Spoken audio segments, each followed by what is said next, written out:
Well, let's go to the big global business story at the moment. What's happening to international trade, particularly after that controversial speech this week from US Vice President Mike Pence? And that's ahead of next week's face-to-face meeting between Presidents Trump and Xi at the APEC Forum in Chile.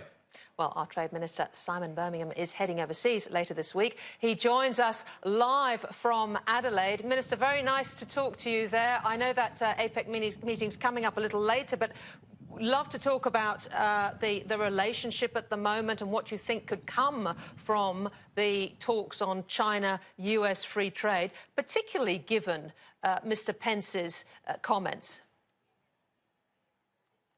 Well, great to speak with you. And look, I think we've seen in the last couple of days the Friday night communications between leading US officials and leading Chinese officials as part of the negotiations. Very high-level discussions there between Vice Premier and Commerce Secretary and Trade Representative, demonstrating that things are progressing following the announcement of a Stage 1 settlement in terms of the US-China trade tensions. Now, we continue to eagerly await some more details around what that Stage 1 settlement looks like, but it is encouraging that notwithstanding other tensions and pressure points in the relationship, we do still continue to see that very high-level dialogue happening, positive noises coming from both sides, and hopefully we can see that the step forward in terms of concluding at least the first stage of negotiations and therefore bringing down the tension levels in relation to this trade conflict is achieved. And obviously, I'm sure there's a fair bit of pressure to ensure that is realised ahead of the two presidents meeting in Chile in just a couple of weeks' time. Minister, you talk about tensions levels going down, but this speech from Mike Pence on Thursday did anything but that, one would argue. I mean, he did talk about aggressive and destabilising factors in China. He brought up human rights. Do you think these issues will be raised at the Chile meetings?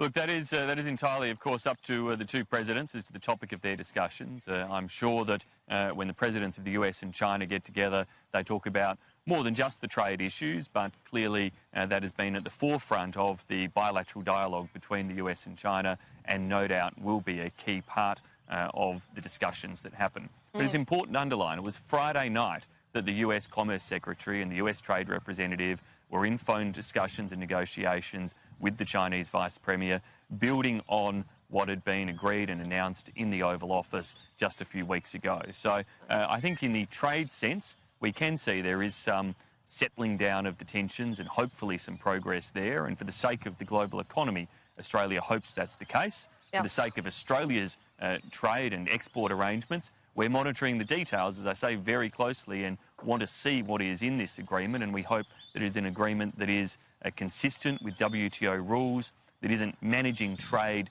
and purchases in a way that's detrimental to our farmers or businesses. Well, we'll compete with anybody, yes. And if it's about... You mentioned, Simon Birmingham, you mentioned there our own trade opportunities here. If I come back to Mike Pence for a moment, he also seemed to be linking trade talks with Hong Kong. The White House has said a violent crackdown would make a trade deal less likely. Mr Pence said he supported the protest movement. Where does Australia sit on that now, given that the US government has come out through Mr Pence? Well, Australia supports the right of individuals to protest peacefully and appropriately. And we support the basic law that exists in Hong Kong, the two systems that exist that gives Hong Kong its own unique identity and makes it so beneficial to business. And we've been very clear in our support for that. We see that our trade deal with Hong Kong, that is a different deal to the one we have with the People's Republic of China, gives life to the two systems and to the separation of those two systems. And we continue to monitor the situation there closely. Our view is that the final ratification of our trade agreement with Hong Kong is a demonstration of support for two systems and is important to underpin that into the future, which is why we're moving ahead with that. But of course, we continue to monitor the situation closely and absolutely a violent crackdown and entry of the People's Liberation Army, as some have speculated, would be a very different set of circumstances. But we hope that doesn't occur, and we continue to urge for a peaceful settlement of these issues. Now, Minister, you are going to Shanghai ahead of APEC for the big China Expo. It's quite an event. I was there last year myself. But will you be pushing this line that China should be treated like a developed nation by APEC, as the Prime Minister has said? Well, we push that line in the negotiations that we have that are live at present. So in relation to matters such as negotiations on e-commerce rules or on fisheries subsidies, our view is that the utilisation of special considerations by countries like China should be minimal or nil. And we take that into the negotiations that we undertake. Clearly, China's economy has transformed remarkably in the last couple of decades. That's something Australia welcomes, and we want to see that transformation continue in a positive way. But absolutely now, as a far greater, stronger economic power, China has to live by rules and standards that are commensurate with that. And that's the approach we consistently take. Yeah, the Prime Minister has talked about this, pushing certainly in terms of the WTO on the developed country status. He also, of course, in a recent speech at Lowy, talked about negative globalism. Now, Minister, in Senate estimates this week, we found out that DFAT wasn't consulted on a couple of these speeches, including the developed country and negative globalism. I mean, is this a concern that the Prime Minister's office seems to be bypassing in DFAT in quite important messages? Well, the Department of Foreign Affairs and Trade provides advice, analysis to all of us, to the Foreign Minister, the Prime Minister and myself as the Trade Minister. And we take all of that advice into consideration then in the speeches that any of us deliver and the policy decisions that we make. Both the Foreign Minister and I were aware of the respective speeches as they related to us. But ultimately, the Prime Minister gives his own speeches in his own language, in his own words, to make the points that are consistent with Australian government policy. And when it comes to China's development status, ultimately the World Trade Organisation rules allow countries to self-designate, but what we do in our negotiations is urge every single country to negotiate in a way consistent with their overall developmental standing. And in China's case, that has changed remarkably from when they entered the WTO and rightly had some concessions at the time, to negotiations that take place today, where the case for those concessions is much weaker, if it exists at all. What about this concept of negative globalism, Minister? What does the Prime Minister mean by this? What kind of institutions are we talking about, like the WTO, for instance? Is that who we're talking about? And does this concern you? What are your concerns in terms of negative globalism?